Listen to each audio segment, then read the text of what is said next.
আসসালামু আলাইকুম সুপ্রিয় শিক্ষার্থীরা, আশা করি তোমরা ভালো আছো। বাংলার একটি বিশেষ ক্লাস নিয়ে আজকে আমরা এসেছি তোমাদের সামনে। তোমাদের অনেকেরই আবিধানিক ক্রম থেকে যে প্রশ্নটা হয় অনেকের কাছে এটা কঠিন মনে হয়। যদিও আমরা অভিধানের ক্রম পারি, কিন্তু আবিধানিক ক্রমের প্রশ্নে আসলে ওটা ধরতে পারি না। আজকে আমরা খুব অল্প সময়ে আবিধানিক ক্রম সহজে কিভাবে প্রশ্নের উত্তর করতে পারা যায় সেটা শিখবো। ঢাকা বিশ্ববিদ্যালয়ের সকল ইউনিট এবং অন্যান্য বিশ্ববিদ্যালয়ে ভর্তি পরীক্ষায় এই আবিধানিক ক্রম থেকে কিন্তু প্রশ্ন হচ্ছে ইদানিং একটা করে। তো আমরা শিখি। আমরা প্রথমে শিখবো, আমরা ছোটবেলা থেকে যেটা শিখেছি সেগুলাই। আমরা প্রথমে শিখবো যে সাধারণ বর্ণের যে ক্রম আর অভিধানে বর্ণের যে ক্রম, এটা খুব সামান্য দুইটা তিনটা পার্থক্য আছে, তাছাড়া আর সব কিছু একই। সেই পার্থক্য কোন জায়গায় সে জায়গায় যাবো। আমরা প্রথমে সাধারণ বর্ণের ক্রম। সাধারণ বর্ণের ক্রম স্বাভাবিক, আমরা ছোটবেলা থেকে স্বরবর্ণ ব্যঞ্জন বর্ণ যেভাবে শিখেছি ঠিক সেভাবেই এই যে স্বরবর্ণের ক্রম এটা আমরা জানি, যদিও অনেকে এটা আমরা পারি না। ব্যঞ্জন বর্ণের ক্রম এটা আমরা পারি, না পারলে এটা শিখে নিতে হবে, নাইলে সবাই মূর্খ বলবে। আর অভিধানের বর্ণের ক্রমের একটু পার্থক্য আছে, সেটা কি সাধারণ যে স্বরবর্ণ আছে সেগুলো সব একই আছে। এই স্বরবর্ণের পরেই কিন্তু অনুস্বার বিসর্গ চন্দ্রবিন্দুর ক্রম আসবে, যদিও এই তিনটা ব্যঞ্জন বর্ণের মধ্যে পড়ে। অভিধানের শব্দ খুঁজতে গেলে এটা স্বরবর্ণের পরেই স্থান পায়। এরপরে আরেকটা পার্থক্য হচ্ছে কয়ের পরে ক্ষিয় আসবে। ক্ষিয়র অবস্থান কিন্তু ক্ষয়ের ঠিক আগে, কয়ের পরে। এরপরে ডয়ের পরে ডয় বিন্দুড়া আসবে, ঢয়ের পরে ঢয়ে বিন্দুড়া আসবে। এটা একটু পার্থক্য। আর একটা ছোট্ট পার্থক্য হচ্ছে খণ্ড ত এর অবস্থান হচ্ছে তয়ের পরে। এই তিনটাই মূলত পার্থক্য। আমার মনে হয় তোমরা এই পার্থক্যটা বুঝতে পেরেছো। স্যার একটু প্রবলেম ছিল। হ্যাঁ বলো, প্রশ্ন আছে কোথায়? স্যার ক এর পরে এই কিউটাই বা কেন আসলো স্যার? আচ্ছা আচ্ছা, ভেরি গুড। তুমি প্রশ্ন করেছো, এখন একটু বুঝে নাও, মিউট করে রাখো, এরপরে যদি কথা থাকে আবার বলবা। কয়ের পরে ক্ষিয় আসে কিভাবে? আমরা জানি ক্ষিয় একটা যুক্ত বর্ণ। ক্ষিয়কে ভাঙলে কি কি পাবো? ক্ষিয়কে ভাঙলে পাবো ক এবং মূর্ধন্য ষ। যেহেতু ক্ষিয়কে ভাঙলে ক এবং মূর্ধন্য ষ পাওয়া যাচ্ছে, তাইলে যেহেতু এখানে ক আছে, তাহলে ক্ষিয়র অবস্থান ক এর পরে থাকবে। অনেকে ভাবে, তোমার কি এরকম মনে হচ্ছিল কিনা যে স্যার এই যে খটা কেমনে ক্ষিয়র পরে গেল, এরকম মনে হচ্ছিল কিনা? জি স্যার। আচ্ছা, এটা হচ্ছে আমরা বর্ণ বিশ্লেষণ করবো। এই যুক্ত বর্ণ বিশ্লেষণ কিন্তু প্রশ্ন আসে, এটা কিন্তু মাথায় রাখতে হবে। এই ক্ষিয়কে বিশ্লেষণ করলে যেহেতু ক আর মূর্ধন্য ষ পাচ্ছি, এই জন্য এখানে যেহেতু শুরুতেই ক আছে, এই জন্য ক্ষিয়র অবস্থান ক এর ঠিক পরে। সবাই বুঝতে পারছো? আর কারো কোনো প্রশ্ন আছে এই জায়গায়? জি স্যার, আমার একটা প্রশ্ন আছে। আচ্ছা আচ্ছা, বলো কোথায়? স্যার তয়ের পরে কেন খণ্ডত আসলো? খণ্ডতাও তো তয়ের আগেই আসতে পারতো। আচ্ছা আচ্ছা, ভেরি গুড। আচ্ছা, তুমি এটা কি বলতেছো বলো তো, এই বর্ণটা কি? খণ্ডত। খণ্ডত, এটা তুমি বলতেছো না খণ্ডত, তার মানে এটা তয়ের একটা খণ্ড। এখন কেমনে হয়?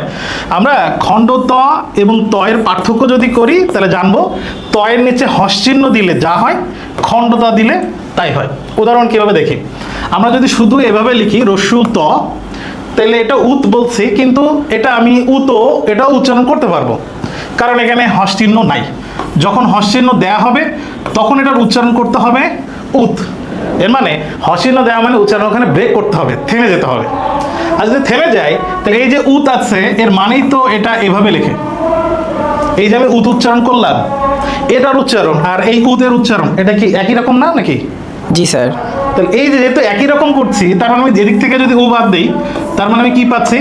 তয়ের নিচে হস মানে খণ্ডতা পাচ্ছি।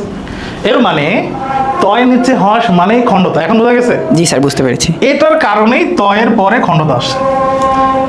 আশা করছি আমরা এই সাধারণ বর্ণের ক্রম আর একটু যে পার্থক্য আছে পার্থক্যগুলো বুঝতে পেরেছি। এটা একটু মনে রাখতে হবে। এখন এটা পরীক্ষার প্রশ্ন আসলে কিভাবে অ্যাপ্লাই করব, প্রশ্নে যাওয়ার আগে আরেকটা বিষয় একটু দেখবা। এই অন্তস্থ অ, এটার অবস্থান কিন্তু অন্তস্থ জয়ের পরে, যদিও সাধারণ বর্ণের ক্রমে কিন্তু সেরকম না। সাধারণ বর্ণের ক্রমে কিন্তু এর পরে অন্যগুলো আছে, এর পরে গিয়ে অন্তস্থ অ। কিন্তু অভিধানের ক্ষেত্রে অন্তস্থ অ এর অবস্থান কিন্তু অন্তস্থ জয়ের পরে। এটাও কিন্তু একটু মাথায় রাখতে হবে। তাহলে আমরা সাধারণ বর্ণের ক্রম আর অভিধানের বর্ণের ক্রম পার্থক্য কি কি পাইলাম? আমরা পার্থক্য পাইলাম যে স্বরবর্ণের পরে অনুস্বার বিসর্গ চন্দ্রবিন্দু আসবে, ক এর পরে ক্ষিয় আসবে, এরপরে ড এবং ডয় বিন্দু ঢ এবং ঢয় বিন্দু পাশাপাশি থাকবে। এটা মনে হয় আমাদের বুঝতে সমস্যা হয় না। খণ্ডতয়ের অবস্থান তয়ের পরে আসবে, আর অন্তস্তয়ের অবস্থান জয়ের ঠিক পরে। এবার আমরা প্রশ্ন বিশ্লেষণ করি, ঠিক আছে? আমরা যাবো এবার প্রশ্ন বিশ্লেষণ করতে। জি স্যার। ওকে, এই বছর আসা চাকরির একটা প্রশ্ন, সেখান থেকে আমরা দেখি অভিধানে কোন শব্দটি সবার আগে আসবে। যেহেতু এখানে লিখেছে সবার আগে আসবে, তার মানে এই চারটা শব্দ আমরা অভিধানে খুঁজতে গেলে কোন শব্দটা আগে পাবো? আমরা একটু চারটারই সিরিয়াল ঠিক করবো। তাহলে আমরা একটা প্রশ্ন সলভ করবো। এবছর চাকরির পরীক্ষা আসছে এই প্রশ্নটা, যদিও চাকরির পরীক্ষায় অ্যাডমিশনের পরীক্ষায় একই টাইপের প্রশ্ন হয়, অভিধানিক ক্রম। এখানে যে প্রশ্নটা এসেছে, অভিধানে কোন শব্দটি সবার আগে আসবে, মানে এই চারটা শব্দের মধ্যে আমরা যদি অভিধানে এই চারটা শব্দ খুঁজি তাহলে কোনটা আগে পাবো? তোমাদের কাছে কি মনে হইতেছে কোনটা আগে পাবো আমরা? স্যার 1 নাম্বারটা। চাপা। আচ্ছা এই চামচ মনে হইতেছে। আচ্ছা দেখি, চাপা আগে নাকি চামচ আগে? মানে চামচের জোর বেশি নাকি চাপার জোর বেশি? যদি এই চাপাতে যে চন্দ্রবিন্দু আছে, এই চাপা মানে কিন্তু গালের চাপা না। তাহলে আমরা প্রথম কথা হইতেছে, যেহেতু চন্দ্রবিন্দু আসছে, তাহলে আমরা যে ভিন্নতা দেখছিলাম, যে পার্থক্য দেখছিলাম, সেখান থেকে কিন্তু একটু মাথায় রাখতে হবে চন্দ্রবিন্দুর অবস্থানটা কোথায়। দেখো, স্বরবর্ণ সবগুলোর পরে অনুস্বার, বিসর্গ, চন্দ্রবিন্দু, এর পরে কিন্তু ব্যঞ্জনবর্ণ শুরু। তাইলে আমরা প্রথমে বর্ণ বিশ্লেষণ করব। এখানেও চ আছে, এখানেও চ, এখানেও চ, এখানেও চ। প্রথম বর্ণটা যেহেতু সব শব্দে একই, পার্থক্য নাই। এর পরেরটাতে যাই। এরপরে চয়ের সাথে এখানে আছে আকার মানে আ, এখানে আছে দীর্ঘ ইকার, এখানে আছে আ, এখানেও আছে আমরা দেখতে পাচ্ছি আ। এখন স্বরবর্ণ আ তো ঠিক আছে আগে, স্বরবর্ণের অবস্থান যেহেতু এটাতেও আ আছে, এটাতেও আ আছে, এটাতেও আ আছে, তিনটা যেহেতু একই, এখন এই তিনটার মধ্যে আবার কোনটা আগে সেটা বের করব। তো তিনটার মধ্যে কোনটা আগে বের করার জন্যে আমরা দেখতে পাচ্ছি এখানে আয়ের পরে আছে ম, এখানে আয়ের পরে আছে ল, এই যে আয়ের পরে আমরা ল দেখতে পাচ্ছি, এখানে ম দেখতে পাচ্ছি, আর এখানে আয়ের পরে আছে এই যে চন্দ্রবিন্দু। এখন চন্দ্রবিন্দুর অবস্থানটা কোথায়? যদিও আমরা লিখলে এরকম দেখি, চন্দ্রবিন্দুর অবস্থানটা কিন্তু স্বরধ্বনি যেটা থাকে, মানে যেটা কার থাকে, ওই কারের পরের অবস্থানটা হয়। তার মানে এখানে আয়ের পরে আমরা চন্দ্রবিন্দু দেখতে পাচ্ছি। এবার আমরা খেয়াল করি, আয়ের পরে ম, আয়ের পরে ল, আয়ের পরে চন্দ্রবিন্দু। ম, ল এবং চন্দ্রবিন্দু, এই তিনটা বর্ণের মধ্যে কোনটা আগে? আমরা জানি যে সকল ব্যঞ্জনের আগে চন্দ্রবিন্দু। জি কোনটা স্যার, আগে পাইতেছি? চন্দ্রবিন্দু। চন্দ্রবিন্দু আগে পাইতেছি। তাহলে চন্দ্রবিন্দু যেটা আগে পাইতেছি, তার মানে চাপাতে, এই চাপা দিয়ে হচ্ছে ওই যে চাপা ফুল হয়। তার মানে দেখতে পাচ্ছি আমরা চামচ, চাল, এই দুইটা থেকে চাপার জোর আসলে বেশি। তার মানে এটা 1 নম্বরে। এরপরে দেখি চামচ এবং চাল, এই দুইটা শব্দ অভিধানে কোনটা আগে পাবো? তার মানে 1 নম্বরের পরে সিরিয়াল কি? এখানে যেহেতু ম আছে আর এখানে যেহেতু ল আছে, তাহলে কোনটা আগে পাবো? স্যার ম আগে বসবে। আমরা এখানে দেখতে পাচ্ছি প, ফ, ব, ভ, ম, এরপরে গিয়ে লয়ের অবস্থান। তার মানে আমরা এই চারটা শব্দের মধ্যে 2 নম্বরে পাবো চামচ, 3 নম্বরে পাবো চাল, এবং যেহেতু চয়ের সাথে দীর্ঘই আছে, এটা হচ্ছে 4 নম্বরে। আশা করছি তোমরা ক্রম কিভাবে ঠিক করতে হয় এটা বুঝতে পারছো। জি স্যার। আচ্ছা, এবার আমরা এর পরের প্রশ্নে যাই। পরের প্রশ্ন, যেটার এখনো মীমাংসা হয় নাই, সেটার মীমাংসা আমরা এখন করব। 71 নিয়ে যদিও অনেক কথাবার্তা আছে, এখনো মীমাংসা হয় নাই, কিন্তু আমরা যে সূত্র শিখলাম সেই সূত্রের সাহায্যে এখনই মীমাংসা করে ফেলবো। 71, 91, 41 আর 21, এই চারটারই মীমাংসা করে ফেলবো। কিভাবে? দেখো, এখানে প্রশ্ন হচ্ছে কোনটি সবার শেষে পাওয়া যাবে। তার মানে এই চারটা শব্দের মধ্যে অভিধানে আমরা যদি খুঁজি কোনটা সবার শেষে পাবো। 71-এও শুরুতে এ, এখানে 91 এ, 41-এ এ, 21-এ এ। তাহলে প্রথম বর্ণ যেহেতু একই, কোনো পার্থক্য নাই। পার্থক্য আছে? না স্যার। ওকে, ফাইন। এরপরে দেখো, এখানে এরপরে ক, এরপরে ক, এরপরে ক, এখানেও এরপরে ক। তার মানে এক নিয়ে কোনো ঝামেলা নেই। দ্বিতীয় বর্ণ সেম। এবার থার্ড লেটারে যাব। 71-এ একের পরে কি আছে? আ। আ। 91 একের পরে কি আছে? আ। আ। 41-এ একের সাথে কি আছে? অ। ক এর সাথে কিছু নেই, মানে অ আছে। আমরা জানি, আমরা যদি এটা পড়ি ক, এই যে অ বলতে হইতেছে, তার মানে এখানে অ আছে। 21-এ আমি ক এর সাথে কি দেখছি? রস্যু। রস্যু। এবারে দেখি এই চারটা বর্ণ আ, আ, অ এবং রস্যু, এই চারটা বর্ণের মধ্যে কোন বর্ণটা আগে আসে? বর্ণের ক্রম স্বরেও। স্বরেও আগে আসে। তাহলে যেহেতু এই চারটার মধ্যে স্বরেওটা আগে আসছে, তাহলে এটা সিরিয়াল হচ্ছে 1। আমাদের কিন্তু বের করতে হবে শেষে, তার মানে 4 নম্বর সিরিয়াল বের করতে হবে কিন্তু এবার। আচ্ছা, অ এর পরে তো আ আসে নাকি? জি স্যার। এখন আ তো 2টা আছে, এবার আবার ঠিক করতে হবে কোন আটা আগে আসবে। ফাইন। তাহলে 71-এও একা, এখানেও একা। একার পরে এখানে আছে কি? ত। এখানে একার পরে আছে কি? ন। এখন আমার বলো, ত এবং ন এর মধ্যে কোনটা আগে? স্যার তো আগে। ত আগে। এই যে এটা তো স্বাভাবিক ক্রমের মধ্যে পড়ে, অভিধানিক ক্রমে তো এটাতে কোনো পার্থক্য আমরা দেখি নাই। তার মানে আমি যেহেতু ত আগে পাবো, তার মানে এটা সিরিয়াল 2, এরপরে ন, এটা সিরিয়াল 3, আর 21-এ যেহেতু ক এর সাথে উ আছে, এটা সিরিয়াল 4। এর মানে অভিধানে আমি 71, 91, 41, 21 এই চারটা শব্দ খুঁজলে সবার আগে পাবো 41, তারপরে 2 নম্বর পাবো 71, 3 নম্বর পাবো 91, 4 নম্বরে পাবো 21। প্রশ্ন হইছে কোনটি সবার শেষে পাওয়া যাবে, তার মানে এই প্রশ্নের উত্তর হইতেছে 4 নম্বরটা 21। বুঝতে পারছো? জি স্যার, বুঝতে পারছি স্যার। Very good. তাহলে আমরা এবার একটু কঠিনে যাব। আগে যেটা ছিলাম এবার একটু থার্ড গ্রেডে, মানে একটু কঠিনে যাব। কঠিনটা কি, কখনো কখনো প্রশ্ন এমনও আসে যে আবিধানিক ক্রম অনুসারে সজ্জিত শব্দগুচ্ছ, এখানে শব্দগুচ্ছ লেখা থাকে, এর মানে হচ্ছে ওখানে 2টা বা 3টা বা 4টা করে শব্দ দেওয়া থাকে, সেগুলোর ক্রম বা সিরিয়াল ঠিক আছে কিনা প্রত্যেকটা অপশনে খেয়াল করতে হয়। আগে আমরা খেয়াল করছিলাম একটা একটা করে, এখন খেয়াল করতে হবে এই সেটের মধ্যে সব ঠিক আছে কিনা। আমরা দেখি, প্রথমে এই সেটে দেখছি প দিয়ে শুরু, পরীক্ষা প দিয়ে শুরু, প্রতীক্ষা প দিয়ে শুরু, পর্যবেক্ষণও প দিয়ে শুরু।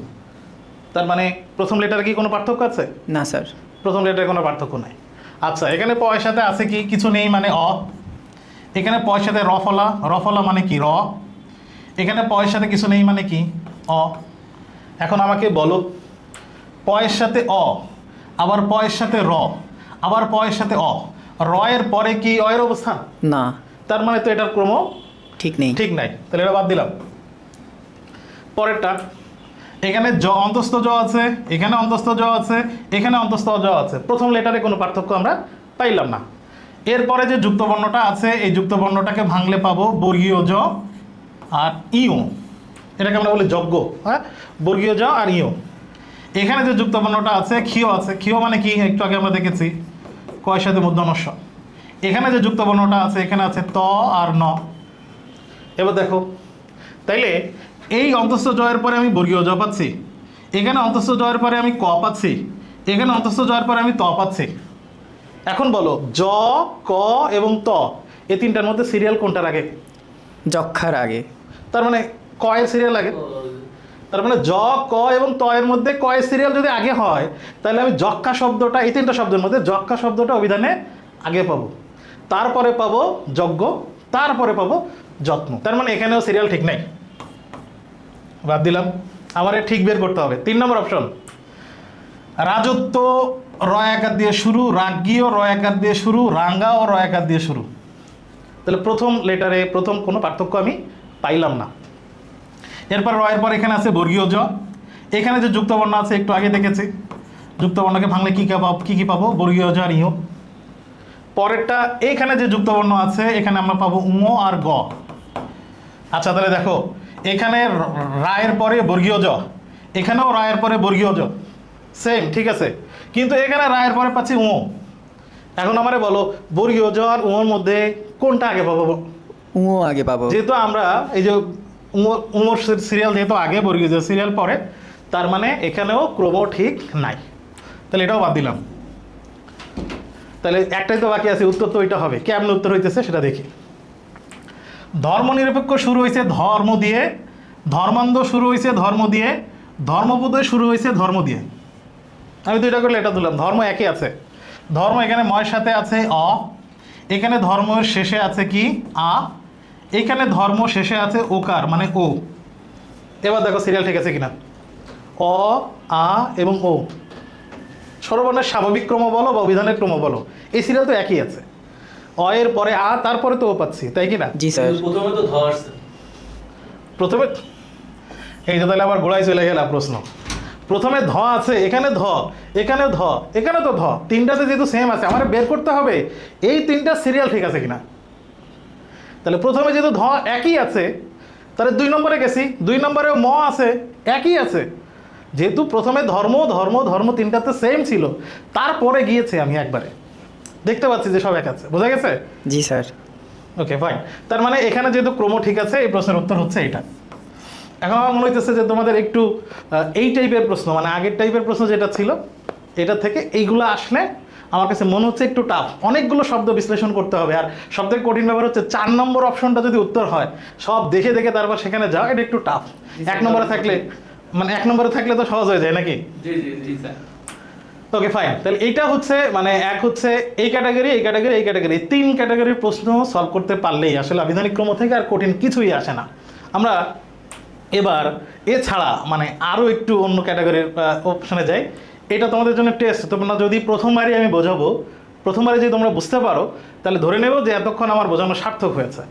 এখন আমরা একটু বুঝি এই প্রশ্নের উত্তরটা। এখানে কিন্তু চন্দ্রবিন্দুর বিষয় আছে, এটা খেয়াল করতে হবে। প্রথমে দেখো বলেছে কোন বর্ণানুক্রমটি সঠিক, মানে কোনটার এই ক্রম ঠিক আছে, এখান থেকে এই পর্যন্ত ঠিক আছে। পাওয়া শুরু হয়েছে প দিয়ে, গান শুরু হয়েছে গ দিয়ে। এখন বলো ধরতে পারছো প আগে নাকি গ আগে? স্যার গ। এটা তো সহজে বোঝা যাইতেছে। আমরা বর্ণমালা লিখলে তো গ পরে পড়ি, প মানে গ আগে পড়ি, প পরে পড়ি, তার মানে এই ক্রম ঠিক নাই। এরকম সহজ দেখতে পারলে খুবই সহজ হয়। এখানে গাং, গয়ের পর অনুসার আছে, এরপর এখানে পাওয়া, গাঙের পরে পাওয়া, ঠিক আছে। গয়ের পরে তো পয় সিরিয়াল আসে, জি স্যার। এই পর্যন্ত ঠিক আছে। পরে আবার গা আসছে। এখন দেখো গয়ের পরে প, পয়ের পরে কি গ আসতে পারে ক্রম না অনুযায়ী? স্যার, না স্যার। না, আসতে পারে না। তাহলে এটাতেও ভুল আছে, বাদ। 3 নম্বরে যাই। দেখো এখানে গাং আছে, এখানে গা আছে, এখানে গাং আছে, শেষে পাওয়া আছে। এটা গ, এটা গ, এটা গ, এটা প। আপাত দৃষ্টিতে প্রথম বর্ণ দেখে মনে হইতেছে না ঠিক আছে? স্যার একটা প্রশ্ন ছিল স্যার। হ্যাঁ বলো। স্যার চন্দ্রবিন্দুর ব্যাপারটা যদি আরেকবার বলতেন। Okay fine. মানে এখানে আমাদের এটা কাজে লাগাইতে হবে। তার মানে গাং এবং গা এই দুইটার মধ্যে আমরা কোনটা আগে পাবো? এবার খেয়াল করো, এখানেও গ আকারে গা, এখানে গ আকারে গা, সেম আছে। এবার দেখবো থার্ড লেটারে গিয়ে কি হয়। এখানে গ আকারে আর পরে থার্ড লেটার কি? অনুস্বার। এখানে গয়ের পরে আর পরে থার্ড লেটার কি? চন্দ্রবিন্দু। এবার দেখো ওই সিরিয়ালটা এখানে আছে, চন্দ্রবিন্দু আগে নাকি অনুস্বার আগে? স্যার অনুস্বার আগে। যেহেতু অনুসার আগে পাচ্ছি, তার মানে অভিধানে আমরা গাং আগে পাবো, গা পরে পাবো। তার মানে এই চারটার মধ্যে এটা 1, এটা 2। এখানে গাং, এই যে যুক্তবর্ণ আছে, এই যুক্তবর্ণ ভাঙলে পাবো কি? উম প্লাস গ। উমো আর গ একটু আগে দেখলাম। তাহলে এখন বলো চন্দ্রবিন্দুর পরে নাকি আগে উমো? স্যার চন্দ্রবিন্দুর পরে। এই যে এখানে চন্দ্রবিন্দু পরে গিয়ে উমো পাচ্ছি। জি স্যার। তার মানে এখানে আমরা 3টা জিনিস, যে 3টা বলছিলাম পার্থক্য, ওই 3টা কিন্তু এখানে চলে আসছে, তাই কি না? দেখো অনুস্বার, চন্দ্রবিন্দু এবং উমো, এই 3টার মধ্যে অনুস্বার আগে, চন্দ্রবিন্দু তারপরে, তারপরে উমো। তার মানে এখানে ক্রমটা ঠিক আছে। আর পাওয়া তো প দিয়ে শুরু, ওটা নিয়ে কিন্তু কোনো ঝামেলা নেই। তার মানে আমরা দেখতে পাচ্ছি যে এই জায়গার ক্রম ঠিক আছে। জি স্যার। বুঝতে পারছো এখন? জি স্যার। তাহলে চন্দ্রবিন্দু নিয়ে আর ঝামেলা হবে না স্যার, বুঝতে পারছি স্যার। Okay fine. এরপরেরটা ভুল আছে, যেহেতু ভুলটা কোথায় একটু দেখাই দিই।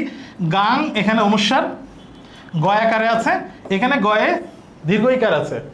আচ্ছা এইখানে আবার গাং আছে কিন্তু পাওয়াটা আগে চলে আসছে, তাহলে তো ভুলটা কোথায় বোঝা যাচ্ছে, গাঙের আগে পাওয়া চলে আসছে। তাহলে এই আবিধানিক ক্রমের সব থেকে মানে কঠিন যদি প্রশ্ন হয়, আবিধানিক ক্রম থেকে যদি সব থেকে কঠিন প্রশ্ন হয়, তাহলে প্রশ্ন এই টাইপের হবে। আমরা সর্বশেষ রিসেন্টলি মানে আমাদের দেশে নাই পালায় গেছে আমাদের একজন খালাম্মা, সে খালাম্মা সম্পর্কে একটু জানি, তার চরিত্র সম্পর্কে সেটা জানবো। সাথে সাথে গুচ্ছটা আমরা ঠিক করব, আবিধানিক ক্রম অনুসারে সাজানো আছে ঠিক মতো। দেখো প্রথমে লেখা আছে হাসিনা, হাসিনারে তো মনে হয় তোমরা চেনো। এরপরে লেখা আছে হায়না, হয়তো তার সাথে যায় এই কথাটা। এরপরে লেখা আছে হত্যা।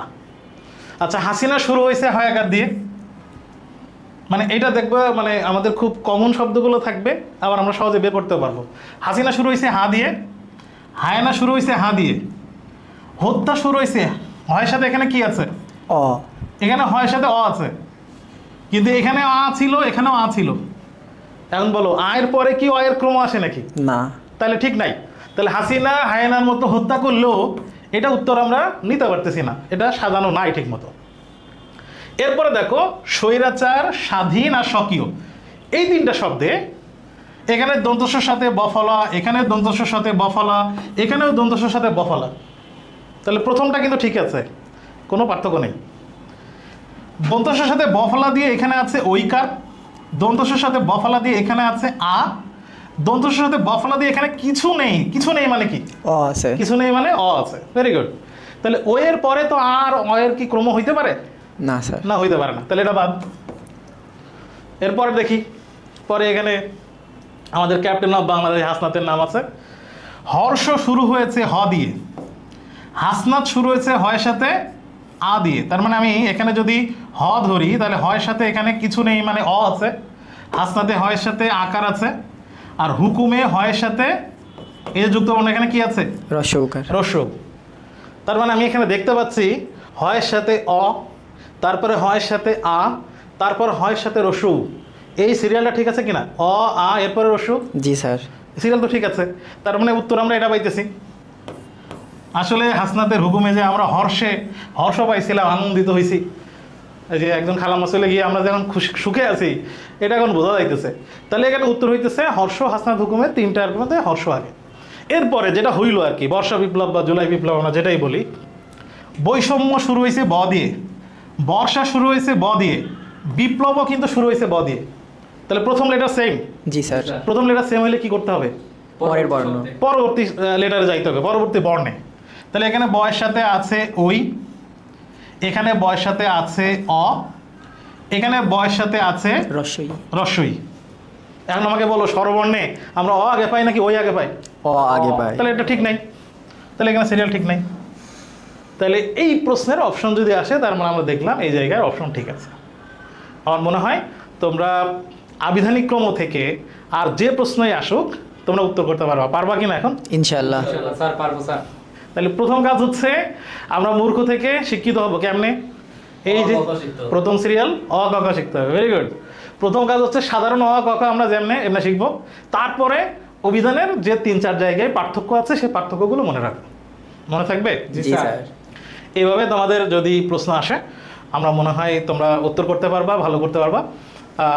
বাংলার আবিধানিক ক্রম থেকে তোমাদের যে বোঝানোর শর্ট টেকনিক ছিল এখানে শেষ করছে। এরকম শর্ট টেকনিক বা সহজ প্রশ্ন নিয়ে আগামী ক্লাসে তোমাদের সাথে আবার দেখা হচ্ছে। তো ততক্ষণ ভালো থাকো, সুস্থ থাকো। আসসালামু আলাইকুম। ওয়ালাইকুম আসসালাম।